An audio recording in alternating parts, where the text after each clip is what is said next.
آزمائش میں ڈال دیتا ہے۔ وہ گھنٹے 2 ہو یا 4 ہو، وہ مہینوں کے برابر لگتے ہیں۔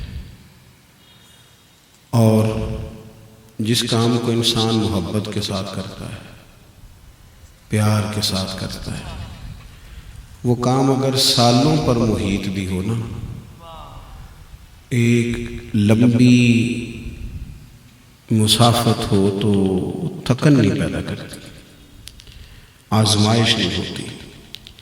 اس لیے ہمارے دین نے ہمیں یہ کہا ہے کہ تکمیل ایمان ہی محبت کا نام ہے۔ پریشان تو نہیں آپ لوگ کسی بات سے؟ ہاں نہ نہیں کرتے، بگھورتے ہیں بہت زیادہ۔ اللہ آپ کو سلامت رکھیں۔ دیکھیں آپ مسکرائیں تو مجھے اجر ملا اس کا۔ آپ غور فرمائیں میری بات پر۔ میں نے تھوڑی سی تقریر کر لی، آپ نے پریشان نہیں ہونا، جلدی جلدی بات ختم کرنے کا آتی۔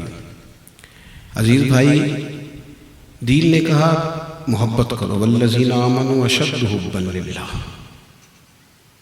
فرمایا جو لوگ ایمان لے آئے وہ اپنے رب سے بھی شدید محبت کرتے ہیں۔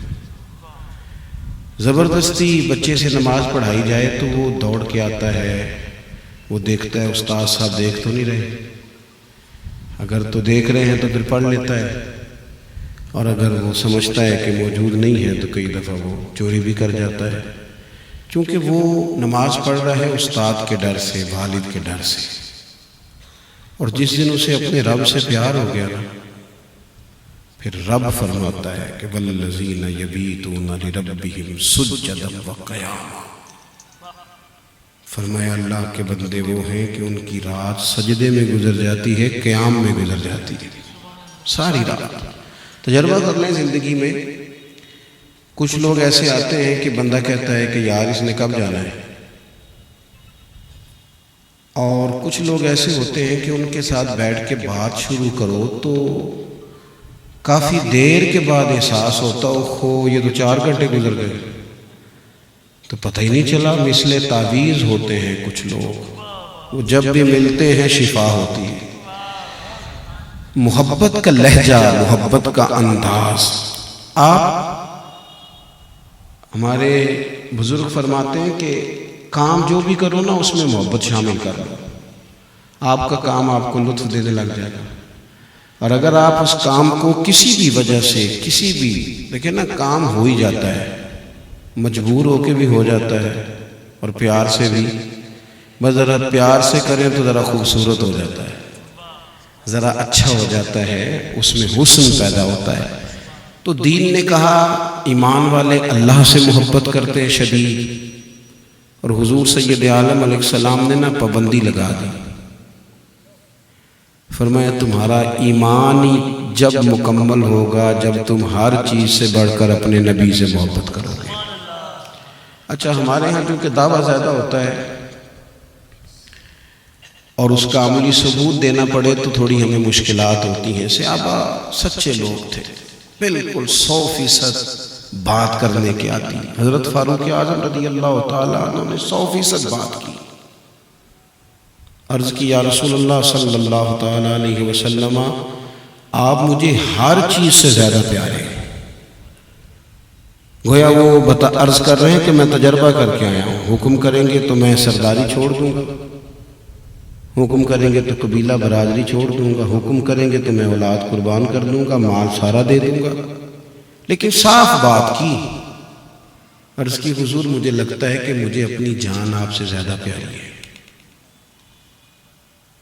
مجھے محسوس ہوتا ہے۔ تو محبوب نے یہ نہیں فرمایا چل ٹھیک ہے آہستہ آہستہ وہ مسئلہ بھی حل ہو جائے گا، یہ نہیں فرمایا۔ فتویٰ بھی محبوب کریم نے ارشاد فرمایا تو فوراً حضرت فاروق اعظم کے سینے پہ ہاتھ دست مبارک رکھا اور فرمایا عمر ابھی ایمان نہیں مکمل ہوا۔ حضرت شیخ محقق علیہ رحمہ فرماتے ہیں شاید وہ حضور کے دست پاک کا فیض فوراً ملا کہ حضرت عمر بول پڑے، عرض کرنے لگے یا رسول اللہ آپ حکم کریں، میں جان قربان کرنے کو بھی تیار۔ فرمایا اب تکمیل ایمان۔ ہم نا دیکھتے ہیں اپنی زندگی میں، تجربہ کرتے ہیں، کبھی کسی وقت الحمدللہ مسلمانوں کو ہر چیز سے بڑھ کر حضور سید عالم علیہ السلام سے پیار ہے، لیکن کبھی تجربہ کرنا چاہیے دولت سامنے رکھ کے کہ اگر آج مجھے ساری دینی پڑ جائے تو میں تیار ہوں. یہ بچے، یہ اولاد، یہ عزت، یہ عہدہ، یہ منصب، یہ اگر چھوڑنا پڑے کبھی، اس پہ کبھی غور کرنا چاہیے. تو محبت دین کا حسن ہے.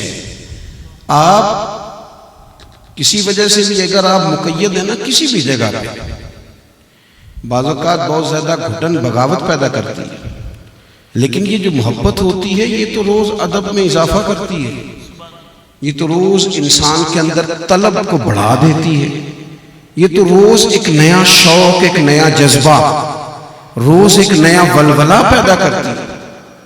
اللہ سے محبت، رسول کریم علیہ السلام سے محبت، قرآن پاک سے محبت، حضور کے دین سے محبت، پھر حضور کی نسبتوں سے محبت، حضور کے ہر صحابی سے محبت، سیدنا صدیق اکبر سے لے کر حضرت سیدنا امیر معاویہ تک، ہر شخص کا ادب، احترام، چونکہ وہ حضور کی نسبت رکھتا ہے، حضور کا تعلق رکھتا ہے، ہر ایک کے بارے میں ادب کے، اکرام کے جذبات.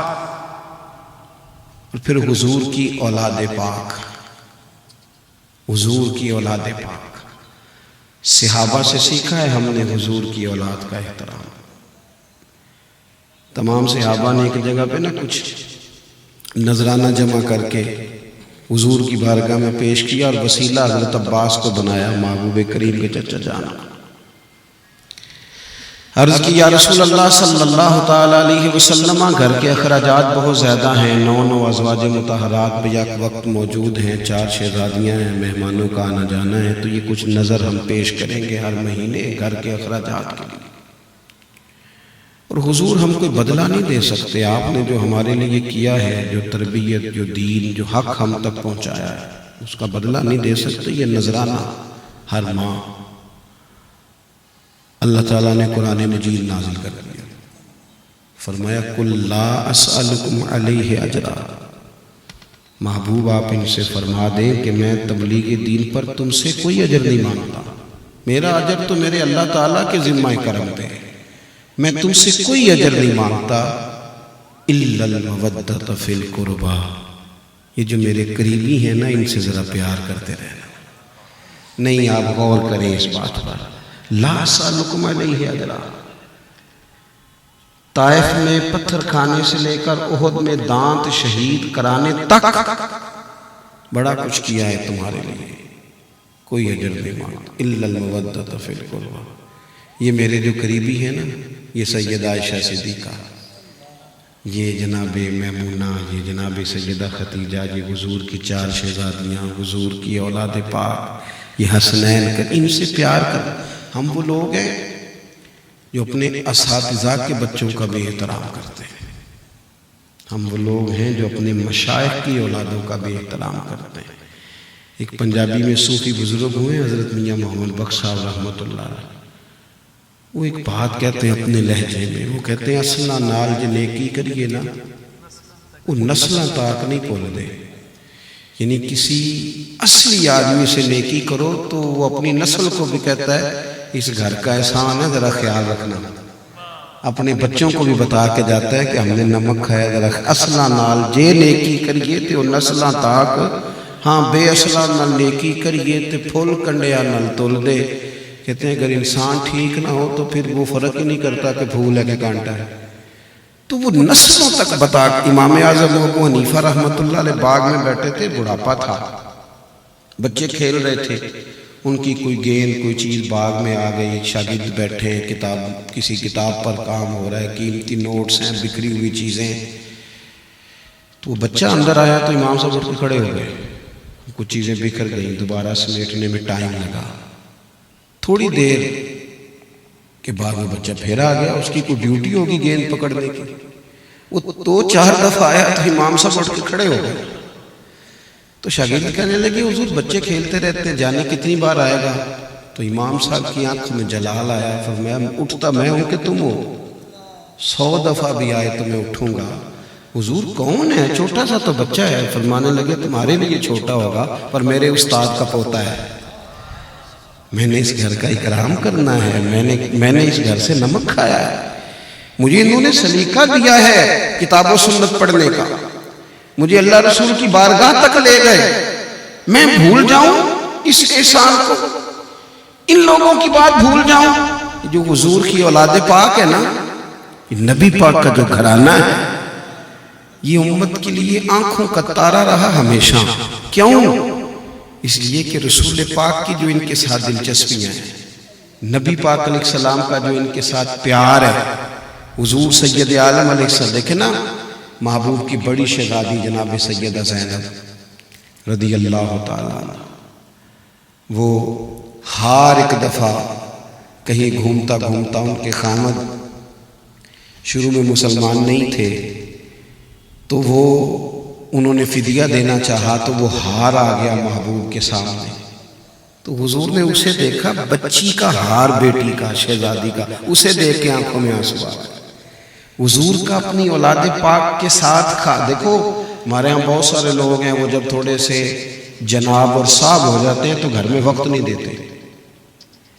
بچے آپ سے وابستہ ہوں، وہ کیوں کسی اور کو اپنا دکھڑا سنائیں؟ ان کو پتا ہو کہ میں والد، آپ نے ناراض نہیں ہونا اگر میں کوئی سخت بات کر دوں۔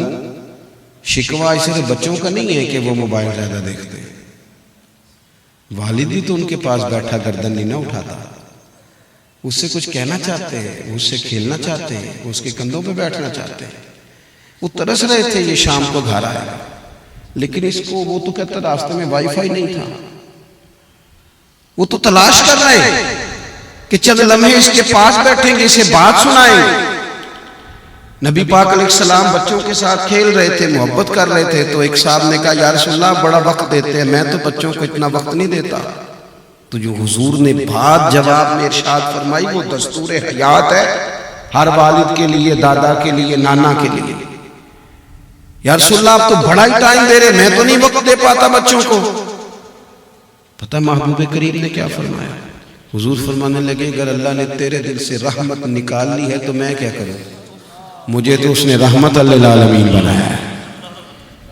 وابستگی حضور کی اپنے کاشانہ نور کے ساتھ، مصروف ہیں حضور کے اوقات، بڑے مصروف اوقات ہیں۔ آپ کبھی ترتیب دیں گے نا حضور علیہ السلام نے جو اوقات دیے امت کو، دین کو، تو اس میں کوئی گنجائش نہیں ہے، لیکن پھر بھی بچوں کو وقت دینا۔ دیکھیں نا خاص کر کے حضور نے فرمایا فاطمہ آج میرا دل کرتا ہے میں آپ کے گھر میں رات گزاروں، بیٹی کے گھر میں رہوں گا۔ مطلب اب ہم اس سے بھی بڑے ہو گئے، بیٹیاں انتظار کرتی ہیں والد کبھی آئیں، فون کرتی ہیں پردیس میں، بھائیوں کی بہنیں منتظر رہتی ہیں، اور بھائی کے پاس یاروں سے گپے لگانے کا ٹائم ہے، وہ کہتی ہے چل 2 منٹ میرا کبھی حال ہی پوچھ لیا کر، لیکن وقت نہیں ہے۔ ہم نے لا یعنی بے معنی بے مقصد مصروفیات اپنے اوپر اوڑھ لی، کوئی معنی نہیں ہے ان کاموں۔ اور یہ جو خلوص کے رشتے، وفا کے رشتے، درد کے رشتے فراموش کر بیٹھ۔ گھر والی صبح سے منتظر تھی کہ یہ شام کو آئے گا تو میں کوئی بات کروں گی، کوئی 2 جملے اس سے کہوں گی اسے۔ اور آپ دیکھیں نا کبھی موقع نہیں ہے زیادہ تفصیل میں جانے کا، اللہ کے حبیب علیہ السلام نے ایک دن فرمایا عائشہ جب تم مجھ سے راضی ہوتی ہو پھر بھی مجھے پتہ چل جاتا ہے، اور جب تمہارے دل میں کوئی بات ہوتی ہے تو پھر بھی پتہ چلتا ہے۔ تو حضرت عائشہ صدیقہ فوراً یا رسول اللہ وہ میرے دل میں بات کیا ہوا؟ تو یہ ذرا دیکھنا، ہم تو وہ دیر تک بات کر رہی ہے تو ہم تو توجہ نہیں دے رہے، لیکن محبوب پاک علیہ السلام روٹین کی باتوں کا بھی خیال رکھتے کہ کون مجھ سے کیا کہنا چاہتا ہے، کیا توقع رکھتا ہے، کس کو کس طرح میری ضرورت ہے، اس کا خیال رکھا جاتا ہے۔ حضور نے فرمایا عائشہ جب کچھ تمہارے دل میں بات ہوتی ہے مجھے پتہ چل جاتا ہے کہ یا رسول اللہ ایسی کوئی بات نہیں، آپ فرمائیں۔ تو حضور فرمانے لگے بتاؤں؟ یا رسول اللہ فرمائیے۔ فرمایا تم کبھی کبھی قسم اٹھاتی ہو؟ حضور اٹھاتی ہوں۔ فرمایا جب ہوتی ہوں نا راضی تو کہتی ہو مجھے رب محمد کی قسم، اور جب تمہارے دل میں کوئی بات ہو تو کہتی ہو مجھے حضرت ابراہیم کے رب کی قسم، وہ بھی اللہ کے خلیل ہیں، لیکن تم نہ پھر نام حضرت ابراہیم کا لیتی ہو۔ قربان جائیں. سیدہ عائشہ رو پڑی. حضور اتنا خیال رکھتے ہیں, جملوں تک کا خیال فرماتے ہیں, احساسات یہاں تک احساسات کو دیکھتے ہیں. عرض کرنے لگے یا رسول اللہ وہ میرے لبوں سے نام ہی جاتا ہے پر میرے دل سے کوئی بات بھی نہیں نکلتی. آپ کا پیار, احترام, ہر چیز اسی طرح موجود. تو حضور نے فرمایا فاطمہ رضی اللہ تعالیٰ عنہ, میں رات آپ کے گھر میں, آج میرا ارادہ. اچھا دیکھیں یہ شہزادی دور نہیں رہتی حضور کی, تو ساتھ ہی تو رہتی ہے, لیکن اس کے باوجود خاص ٹائم دینا. ایک تو ہمارے لیے یہ سبق ہے کہ کچھ خاص اوقات مخصوص کیے جائیں گھر والوں کے لیے, اور دوسرا یہ کہ اہل بیت اطہار کی اہمیت امت کے سامنے محبوب نے اجاگر فرمائی. حضرت فاطمہ رضی اللہ تعالیٰ عنہ فرماتی ہیں رات کو حضور تشریف لائے, حسنین کریمین کو ساتھ سلایا. رات کا وقت ہوا نا تو حضرت حسن نے دودھ مانگا. میں کہہ چکا ہوں کہ وہ ماں بدولت جو ہے نا, یعنی میں حضرت صاحب ہوں, میں قبلہ ہوں, میں پیر صاحب ہوں, اور میں جج صاحب ہوں, اور میں پروفیسر صاحب ہوں, اور میں تاجر صاحب ہوں. اور بھیا آپ والد صاحب بھی تو ہیں نا, آپ نانا جان بھی تو ہے نا, آپ دادا جان بھی تو ہے نا, بھائی جان بھی تو ہے نا. ان چیزوں, ان رشتوں کا بھی تو آپ کو خیال کرنا ہے نا. دودھ مانگا حضرت امام حسن نے, تو حضور علیہ السلام سے انہوں نے دودھ طلب کیا. تو سیدہ فاطمہ کہتے میں اٹھنے لگی, بچے کو دودھ ڈال کے دیتی ہوں برتن سے. تو حضور فرمانے لگے فاطمہ آپ لیٹ جائیں, آج میرے ساتھ سوئیں, دودھ بھی میں ہی پلاؤں گا. محبوب نے اٹھ کے بکری کا دودھ دھویا, یا برتن میں موجود تھا اسے دوسرے برتن میں ڈالا, اور حضور دینے لگے. تو امام حسین نے بھی مانگ لیا, نا میں نے بھی دودھ پینا ہے. تو حضور فرمانے لگے اچھا حدیث کے راوی خود مولا علی شیر خدا فرماتے ہیں میں ساتھ والی چارپائی پہ آرام کر رہا تھا, سن رہا تھا باتیں, پر میں لیٹا تھا.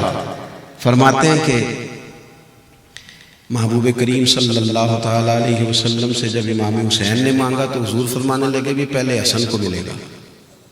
تو سیدہ عرض کرنے لگی یا رسول اللہ لگتا ہے حسن زیادہ پیارا ہے. فرمایا نہیں, پیارے دونوں ہی ہیں, پر مانگا پہلے حسن نے ہے, اسے پہلے دیا جائے گا.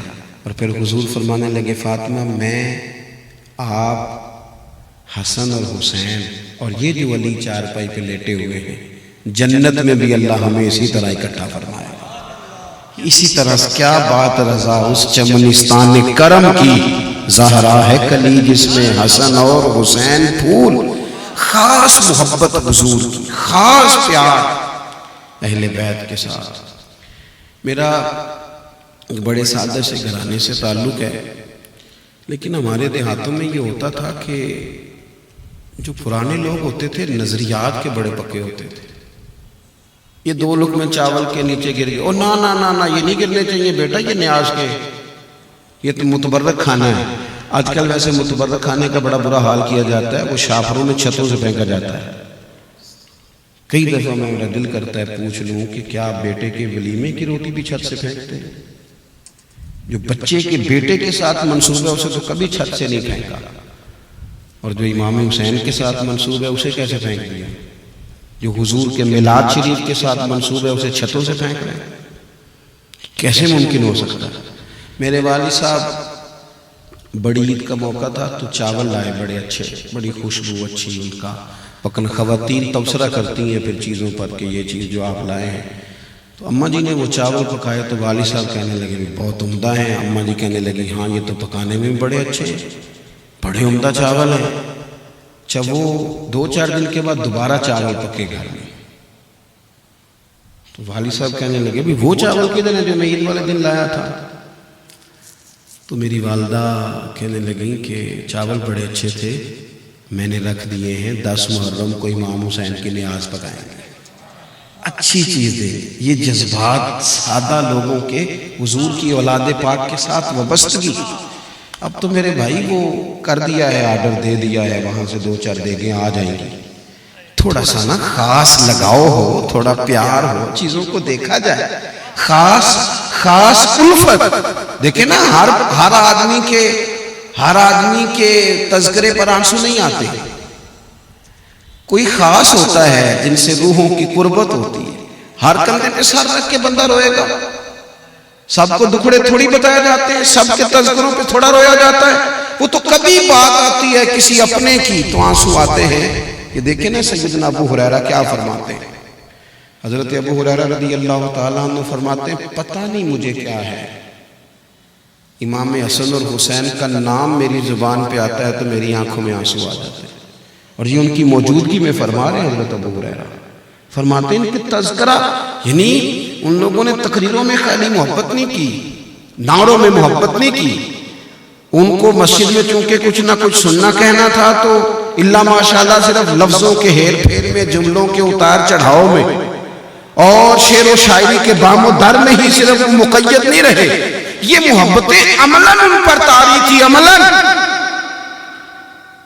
آپ کبھی غور کر سکتے ہیں کہ اعلیٰ حضرت فاضل بریلوی رحمت اللہ تعالیٰ علیہ جو 1000 کتاب کے مصنف ہیں اور اپنے زمانے کے تمام علوم پر ایک بندہ حاوی ہے، اور ڈھیر سارے سادات ان کے مرید ہیں، خلفاء ہیں، ان سے نیاز مندی رکھتے ہیں، لیکن اگر کوئی ان پڑھ سادہ اور غریب سید بھی آتے ہیں تو اعلیٰ حضرت اٹھ کے ملتے ہیں، ان کی تکریم کی جاتی ہے، انہیں اپنی جگہوں پہ بٹھایا جاتا ہے۔ ماجرا کیا ہے؟ بات فقط اتنی ہے، بات صرف اتنی ہے کہ جب آپ چیزوں کو اپنے اوپر پوری طرح طاری، ہمارے ایک بہت بڑے بزرگ گزرے ہیں حضرت خواجہ قمر الدین سیالوی رحمۃ اللہ علیہ، شیخ الاسلام، بڑے عالم تھے، صوفی تھے۔ راولپنڈی کے علاقے میں نا کسی سفر پہ تشریف فرما تھے تو وہاں ایک سید بھی تھے اور عالم بھی تھے، تو وہ قرآن شریف بڑا عمدہ پڑھتے تھے۔ ہر بندے کو اللہ تعالیٰ نے بعض اوقات ہر چیز اس ترتیب سے سب کے حصے میں نہیں آتی، کسی کو کوئی چیز اعلیٰ مل جاتی، کسی کو کوئی۔ بہت عمدہ قرآن پاک کی تلاوت کرتے تھے، تو خواجہ صاحب وہاں تشریف لے گئے تو ان کے پیچھے نماز پڑھی، کچھ اور علماء خلفاء بھی آپ کے ساتھ تھے، نماز مکمل ہو گئی تو علماء نے کچھ توجہ دلائی کہ ایک ایسی واضح غلطی ہو گئی ہے کہ یہ نماز تو ہوئی نہیں۔ اب آپ کو پتہ ہے کہ کسی کو پتہ چل جائے کہ امام کے پیچھے نماز نہیں ہوئی تو پھر وہ امام کو لقمہ نہ دے، بڑا مشکل کام ہو جاتا ہے۔ وہ تو بڑی جلدی چیزوں کو لوگ بیان کرنا ضروری سمجھتے ہیں، اب سب لوگ اس بات میں جلدی کر رہے ہیں کہ بتایا جائے، لیکن بزرگ موجود ہیں تو کوئی پہل نہیں کر رہا۔ تو کسی نے کان میں کہا حضور یہ تو نماز ہوئی نہیں، تو خواجہ صاحب فرمانے لگے پتہ مجھے بھی ہے، لیکن یہ مسئلہ یہ ہے کہ ایک تو یہ عالم ہے اور پھر سید ہے، اب بزرگ ہیں، اب ان کو میں نے بات سمجھانی ہے اور نسل رسول کا احترام ہے، تو کوئی تھوڑا سا دیکھ رہا ہوں کہ لقمہ دینا ہے تو مجھے کوئی لفظ مل جائے جس سے لقمہ دوں، اور پھر یہ کہ ان سے پوچھنا بھی ہے کہ انہوں نے یہ جو ہماری نظر میں یہ چیز ہے کوئی اس کی کوئی حکمت یا کوئی اس کا عذر ہی نہ بیان کر دے۔ اب ساری باتیں سمیٹ کے کہنے لگے لو بھی لو مجھے فارمولہ مل گیا لقمہ دینے کا۔ یہاں تو لوگ نہ باپ کا احترام کرتے ہیں، بس جو آ گیا فٹ سے کہہ دیا۔ کسی نے کہا تھا کہ تعلق توڑ دینے کے بھی کچھ آداب ہوتے ہیں اور کسی کو چھوڑ دینے کے بھی کچھ آداب ہوتے ہیں۔ آپ کوئی بھی بات کریں نا، قطع تعلق کی بات بھی کریں تو اس میں بھی کچھ تھوڑی سی تہذیب ہونی چاہیے۔ قاتل کو کوئی قتل کے آداب سکھا دے، دیکھو دستار کے ہوتے ہوئے سر کاٹ رہا ہے۔ کچھ لوگ غیر محتاط ہو جاتے ہیں اور حدود سے آگے نکل جاتے ہیں، اس سے پھر سوسائٹی کے اندر تکلیف پیدا ہوتی ہے۔ یہ جو ادب ہوتا ہے نا، ادب یہ ہمیشہ حسن پیدا کرتا ہے، اور بے ادبی دو ہی باتیں ہیں نا۔ اماں صبح سے کہہ رہی تھی کہ اس نے بیٹے کو کوئی کام بتانا ہے، ارادہ تھا، لیکن اس کے جاہ و جلال کا بھی پتہ تھا۔ اب دو ہی باتیں، اماں نے کام بتایا تو ہو سکتا ہے ناراض ہو جائے، اماں میں سارا دن پہلے مصروف رہتا ہوں، اب آپ مجھے ایک اور کام بتا رہی ہیں، اب میرے لیے ایک نئی مشکل کھڑی ہو رہی ہے، تو اس سے اماں کو تکلیف ہوگی، ہو سکتا ہے وہ ساری رات روئے کہ دیکھو میں کس سے کہوں۔ اور ایک لہجہ یہ ہے کہ آپ نے کام بتایا، ماں نے کام بتایا آپ کو، تو آپ نے کہا ماں آپ اتنا پیچھے ہٹ کے کیوں بات کرتی ہیں، آپ حکم کیا کریں، یہ فون پہ کہہ دیتی کب سے ہو جانا تھا، آپ جیسے کہیں گی ہو جائے گا۔ اب روئے گی اماں پھر بھی ساری رات، پر دعائیں دیتی روئے گی۔ وہ لوگوں کو بتائے گی کہ اللہ ایسی اولاد سب کو دے، اور دعائیں مانگے، تھوڑا سا ادب، تھوڑا سا. کبھی استاد مل جائے نا، وہ جس نے بڑی چوتھی پانچویں کلاس میں پڑھایا تھا، کبھی وہ مل جائے نا، سائیکل پہ ہو استاد یا موٹر سائیکل پہ ہو، خیر سائیکل کا تو اب نام و نشان ہی ختم ہوتا جا رہا ہے. استاد کبھی موٹر سائیکل پہ مل جائیں اور انسان پھر اسی استاد سے پڑھنے والا PhD کر جائے، بڑا بزنس مین ہو، بڑی پجاروں پہ ہو، تو اگر استاد کو دیکھ کے گاڑی روک دے نا اور کہ استاد صاحب یہ موٹر سائیکل لڑکا لے آتا ہے، آپ بیٹھے نا میرے ساتھ، میں چھوڑ کے آؤں. جانا استاد صاحب نے موٹر سائیکل پہ یا دوبارہ؟ انہوں نے کہا نہیں بیٹا میں چلا جاؤں گا. لیکن جب وہ دوبارہ بیٹھتے ہیں انہیں محسوس ہوتا ہے میری موٹر سائیکل تو پجاروں سے مہنگی ہے، کیونکہ پجاروں والا تو ان کے سلوٹ کر رہا ہے. جب بھی انسان احترام کرتا ہے اس سے حسن پیدا ہوتا ہے، تازگی پیدا ہوتی ہے، اس سے سکون آتا ہے. اور بے ادبی ہمیشہ تعفن پیدا کرتی ہے، تکلیفیں.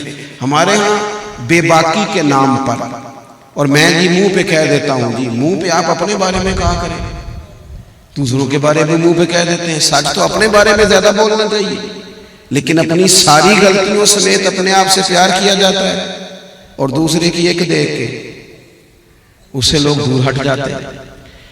تو عزیز بھائی، بزرگ جو تھے وہ کوشش کرتے تھے کہ کوئی ایسا کسی کے ساتھ ایسی بات نہ ہو جائے کہ وہ انسان تکلیف میں آ جائے. خواجہ صاحب کہنے لگے لو مجھے بات مل گئی ہے، میں اب لقمہ دینے لگا ہوں. پہلے جیب سے 100 روپیہ نذرانہ نکالا، پرانی بات بتا رہا ہوں آپ کو، 40-50 100 روپیہ نذرانہ نکالا، پھر آگے بڑھ کے شاہ جی کو نظر دی، پھر ہاتھ چومے. کہنے لگے حضرت ہمیں حکمت کا نہیں پتہ کیا ہوا ہے، بس آپ قرآن شریف بڑا اچھا پڑھتے ہیں، آپ نے نماز پڑھائی ہے، مزہ بڑا ہے، ذرا اسی نماز کو ایک دفعہ دوبارہ نہیں پڑھا دیتے، دوبارہ سن لیں گے. تو وہ شیخ فرمانے لگے لاگو مجھے بھی رات نہیں ہوئی، شک تھا، پر حضرت جو آپ کا بتانے کا انداز ہے وہ تو بڑا ہی انوکھا ہے، وہ تو بڑا نرالا ہے. جب آپ ادب کرتے کہ جناب آپ سید ہیں، حضور کی نسبت پاک کا احترام، اور پھر آپ عالم ہیں، اس لیے میں نے کوشش کی کہ کوئی ایسی بات تھوڑا سا نہ ہمیں اپنے دلوں میں احترام. ہم چونکہ بڑی مشکل ہو گئی ہے زندگی، دوڑ دھوپ زیادہ ہو گئی ہے، تو کچھ لوگ ذوق سے پیچھے ہٹ گئے ہیں، کیونکہ ٹائم ہی نہیں ملتا، بہت سارے کام رات کو رہ جاتے ہیں کہ چلو صبح کریں گے. اس سے یہ ہوا ہے کہ وہ جو ذوق کی باتیں تھیں، پیار کی باتیں تھیں، ادب کی باتیں تھیں، وہ ہمیں ذرا تازہ کر دیتی تھی. تو میں تھوڑی دیر پہلے بھی میں نے ایک جگہ پہ کہا، پھر کہتا ہوں رات کو سونے سے پہلے ایک نعت ضرور سنا کریں، صبح اٹھ کے نا ایک نعت شریف ضرور سنا کریں. اپنی طبیعت کو، اپنے دل کے آنگن کو ہمیشہ آباد رکھیں. 2-3 باتیں جلدی میں عرض کرتا ہوں، بات ختم کرتا ہوں. اہل بیت نبوت کے اسوہ میں 3-4 چیزیں بڑی اہم ہیں. ایک تو وہ قناعت پسند تھے، جو مل گیا اس پہ راضی ہے. کنز العمال میں یہ روایت موجود ہے کہ اونٹ کے بالوں کی بنی ہوئی چادر اوڑھ کے، آج کل ہر تیسرا آدمی دعا کرتا ہے کہ بچی بڑی دکھی ہے، سسرال میں کام کرنا پڑتا ہے. میں نے کہا اس کے ہاتھوں پہ چھالے پڑ جاتے ہیں کام کر کر. سیدہ فاطمہ کے تو پڑ جاتے تھے. کوئی اتنا غریب جس کی بیٹی اتنا کام کرتی، لیکن دکھی اللہ ماشاءاللہ سب ہے. اونٹ کے بالوں کی بنی ہوئی چادر اوڑھ کے حضرت فاطمہ چکی پیس رہی تھی، حضور نے دیکھ لیا. پتہ کیا فرمایا؟ فرمایا دنیا میں تھوڑی سی تکلیف برداشت کریں، آخرت کی ساری عزتیں اللہ آپ کو عطا فرمائے. ایک تو قناعت پسندی. اچھا لطف کی بات سنیں، اہل بیت اطہار، حضور کا کاشانہ نور، ازواج پاک، آپ جتنی بھی سیرت کی کتابیں پڑھیں گے نا، ہر ایک نے لکھا ہے کہ مہینہ مہینہ چولہا نہیں جلتا حضور کے گھر، مہینہ مہینہ کھانا نہیں پکا، کھجور پہ دودھ پہ گزارا ہے، ہر ایک نے لکھا ہے. لیکن کمال یہ ہے کہ جن سب نے یہ لکھا ہے نا کہ مہینہ مہینہ چولہا نہیں جلتا تھا، انہوں نے 2-4 صفحے آگے جا کے یہ لکھا ہے کہ جو مانگنے آتا تھا اسے جھولی بھر کے عطا کرتے تھے. یہ انوکھی بات. یہ 2 جہاں کے شاہ ہیں اور پاس کچھ رکھتے نہیں. 2 جہاں کی نعمتیں ہیں ان کے خالی ہاتھ میں. ایک شخص امام حسین کے پاس آیا، عرض کی حضور فقیر ہوں، کچھ لے لیں آئے. آپ کو پتہ ہے نا فقیر اگر کبھی گاڑی کا شیشہ بجائے تو لوگ تلاش کرتے ہیں کہ ٹوٹے پیسے ہیں کہ نہیں، وہ ڈھونڈنے پڑتے ہیں، نہ ہو تو فقیر واپس جاتا ہے. اور میں کہا کرتا ہوں کہ چلو فقیر کو اتنے تو دو جتنے کی بچہ چاکلیٹ لے لیتا ہے. اتنا تو کم از کم ہو، اتنا تو ہو. لیکن عجیب بات ہے نا، اللہ کے راستے میں دینا ہے اور پھر تلاش کیا جا رہا ہے کہاں کہاں بچت کی جائے. تو فقیر نے آ کے عرض کی امام حسین سے، حضور کچھ چاہیے؟ وہ کہتا ہے میرا خیال تھا 2-4 دینار مل جائیں، 2-4 اشرفیاں مل جائیں تو میرا کام چل جائے گا. امام حسین فرمانے لگے سب بانٹ چکا ہوں، ظاہری طور پر تو ایک بھی نہیں، کچھ گھنٹے انتظار کرنا پڑے گا. کہتا میں کچھ گھنٹے انتظار کیا، 5 تھیلیاں اشرفیوں کی آئیں، ایک تھیلی میں 1000 اشرفی تھی. 5000 اشرفیاں ہی اٹھا کے شیر خدا کے بیٹے نے میری جھولی میں ڈال دی. اتنا مال کبھی نہیں دیکھا تھا، میں تو ابھی سبتے میں تھا کہ اتنا مل گیا. لیکن امام حسین فوراً بولے، کہنے لگے معاف کر دینا، تمہیں ذرا انتظار کرنا پڑا.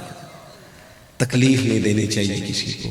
تیسری بات، بزدلی نہیں سکھائیں کبھی بھی بچوں کو، کبھی بھی. خوف اندر ہوتا ہے. ہر بات سے جو لوگ ڈرتے ہیں نا، بعض جگہوں پہ نا اب کاکروچ دیکھ کے چیخیں مارنا یہ بھی فیشن بن گیا ہے. وہ جناب ویڈیو بنا کے چڑھا دی، کیا ہو رہا ہے؟ وہ بکرا ذبح ہو رہا تھا تو بچہ رونے لگ گیا. خدا کے بندو، نبی کریم علیہ السلام تو حضرت فاطمہ کو فرماتے تھے یہاں کھڑے ہو آ کے میں تمہارا جانور ذبح کرنے لگا. تو جو بکرا ذبح ہونے پہ روتے ہیں تو دین کا جو اہم پہلو جہاد ہے، اگر کل کو ضرورت پڑی تو یہ تھوڑی جائیں گے. ہمت، طاقت، بچوں کو دلیری سکھائی جائے. حضرت مولا علی اپنے شہزادوں کو ہر جنگ میں ساتھ لے کے جاتے ہیں. بلکہ جس دن سیدنا عثمان غنی رضی اللہ تعالیٰ عنہ پر بلوانیوں نے حملہ کیا تو چونکہ حضرت عثمان غنی امام حسن اور حسین کے سگے خالو ہیں، تو لوگ کہتے نہیں کہ بیٹا اندر سے کیواڑ بند کر لو، وہ تو کسی اور پر ظلم ہو رہا ہے. حالانکہ پڑوسی کی آگ اگر بجھائی نہ جائے تو اپنے گھر بھی آ جایا کرتی ہے. اس لیے کبھی کبھی پڑوسی کی آگ اس لیے بھی بجھا دینی چاہیے کہ اپنا گھر محفوظ رہے. عزیز، حضرت سیدنا مولا علی نے اپنے دونوں بیٹوں کے ہاتھوں میں تلواریں دے کے امام حسن اور حسین کے حضرت عثمان غنی کے دروازے پہ کھڑا کیا. فرمایا بیٹا کوئی اندر نہ جانے پائے. سب سے زیادہ خطرہ دروازے پہ تھا. وہاں دونوں شہزادے کھڑے تھے. بہادری بچوں کو سکھائی جائے، انہیں جینا ہے، انہیں جینا ہے. اور پھر صبر جو ہوتا ہے نا، قرآن پاک میں 90 سے زیادہ مرتبہ کم و بیش صبر کا ذکر ہے. احادیث و آثار دیکھیں گے تو 500 کے لگ بھگ علماء نے جمع فرمایا جس میں صبر کا ذکر ہے. حضرت مولا علی شیر خدا نے تو نچوڑ بیان کیا، فرمانے لگے جس طرح پورے جسم میں سر کا مقام ہے نا، اسی طرح دین میں صبر کا مقام. اللہ فرماتے استعینوا بالصبر والصلاۃ. جب تکلیفیں بڑھ جائیں تو صبر اور نماز سے مدد مانگو. ہم کیا کر رہے ہیں؟ جلد بازی ہے. یعنی اگر بچہ کھانا وقت پہ نہ پکنے پہ موبائل توڑ دے گا تو آپ تو کہیں گے لاڈلا ہے، لیکن اس کی بیوی تو کل کو بڑی تکلیف میں آ جائے. اس کے بچے کیا کریں گے؟ جس آفس میں وہ جائے گا کیسے گزارا کرے گا؟ صبر، حوصلہ، ٹھہراؤ. اس کی زندگی میں وہ ساری چیزیں ہونی چاہیے جس سے وہ صحیح گزارا. میدان کربلا میں 2 ہی تو چیزیں لڑی، ایک طرف تلواریں تھی، دوسری طرف صبر تھا. یزیدیوں کی تلواریں ہار گئیں اور حسین ابن علی کا صبر جیت گیا. صبر جیت گیا، صبر میں ڈوب گئی ہر چیز. اور آخری بات یہ، اہل بیت نبوت کا سجدوں سے بڑا پیار ہے. یہ کچھ وقت ایسا اب آیا ہے کہ وہ جو لوگ کچھ ٹائم مصلے کو دے لیتے تھے، تلاوت کو دے لیتے تھے، وہ بھی تھوڑے تھوڑے کمزور ہو گئے. چونکہ روز نئی فوٹو میری نہیں آئے گی فیس بک پہ تو پھر لوگ کہیں گے کہ آپ ایکٹیو نہیں ہیں. تھوڑا سا نا مسلح جن لوگوں کا آباد ہوتا ہے وہ طاقتور ہوتے ہیں. کچھ دکھ نا بڑے ذاتی سے ہوتے ہیں، بندہ کسی سے کہہ نہیں سکتا، بڑے ذاتی نجی ہوتے ہیں، اپنے آپ سے بھی چھپاتا ہے بندہ. اگر مسلح آباد ہو نا، دعا مانگنے کا سلیقہ آتا ہو تو پھر وہ سارے دکھڑے بندہ رب اور رسول سے کہہ لیتا ہے اور طاقتور ہو جاتا ہے، جی لیتا ہے. ڈپریشن، ٹینشن، ان ساری بیماریوں سے دور نکل آتا ہے. شرط یہ ہے کہ اس کا مسلح آباد ہو. لیکن ہر چیز ہماری آباد ہے. کچھ صرف 10 سے 20 منٹ روز فرض کے علاوہ رات کو اکیلے بیٹھے اپنے مالک کی بارگاہ میں. کتنا کو بھاگیں گے دنیا اور دنیا داروں کے پیچھے. لوگ تو تھکا دیتے ہیں. جتنی دعائیں اللہ سے مانگ سکتے ہیں. اور کمال دیکھیں حضور نے فرمایا جو رب سے زیادہ مانگے اللہ اسے راضی ہوتا ہے, مانگا اور خوش ہوتا ہے. آپ کسی سے 2-4 دفعہ کسی چیز کا مطالبہ کریں تو کہتا ہے تیرا تو کام ہو گیا ہے. لیکن اللہ سے جتنا زیادہ مانگا. 9-10 محرم کی درمیانی رات تھی. عمر بن سعد آیا, امام حسین سے کہنے لگا 2 ہی باتیں, یا آپ جنگ کریں گے یا بیعت کریں گے. تو فرمایا بھائی صبح بتاؤں گا, 1 رات کی مہلت دو. وہ چلا گیا. حضرت عباس رضی اللہ تعالیٰ عنہ امام حسین کی خدمت میں عرض کرنے لگے حضور آپ نے مہلت مانگ لی ہے, یہ عجیب سے لوگ ہیں, جانے کیا گمان کریں گے. آپ کا فیصلہ جو صبح ہونا ہے مجھے ابھی پتہ ہے, جنگ ہی ہونی ہے. کیوں 1 رات کی مہلت مانگی؟ بس یہ بات آپ نے یاد رکھنی ہے. امام حسین فرمانے لگے عباس تیرا کیا خیال ہے, میں نے سوچنے کے لیے وقت مانگا ہے. حضور پھر کس لیے مانگا ہے؟ ٹھنڈی سانس لی سیدہ کے لال نے اور پھر کہنے لگے عباس تجھے پتہ ہے نا مجھے سجدوں سے بڑا پیار ہے, سجدوں سے. 1 رات رہ گئی ہے, دل کرتا ہے میں رج رج کے سجدے کروں, اس کی بارگاہ میں کہہ دوں سارا کچھ. آج میں نا اس ریت والی زمین پر پیشانی خوب رکھوں گا, اپنے مالک کی تسبیح پڑھوں گا, آج اس کے حضور حاضری دوں گا, آج لطف آئے. کبھی جب پوری طرح دنیا دل توڑ دے تو پھر جو سجدے کا مزہ ہوتا ہے نہ بچا بچا کے تو رکھ اسے, تیرا آئینہ ہے وہ آئینہ, شکستہ ہو تو عزیز تر ہے نگاہ آئینہ ساز میں. دکھی جب روتا ہے نا تو پھر تو لطف آتا ہے سجدہ کرنے کا. اپنے سجدے مضبوط کرے, عبادات پر توجہ دے, اور تنہائی میں کچھ چیزیں بندے کی اللہ رسول سے راز بھی ہونی چاہیے, سب نہیں سب کو بتایا جا سکتا. اس پر تھوڑا غور کریں گے تو اہل بیت نبوت کا یہ والا اسوہ ہمیں بڑا مضبوط کرے گا. اللہ کریم کے حضور دعا ہے جو کہہ سکا ہوں اللہ قبول فرمائے, جب بھول گیا ہوں اللہ درگزر فرمائے. آخر دعوانا ان الحمدللہ رب العالمین.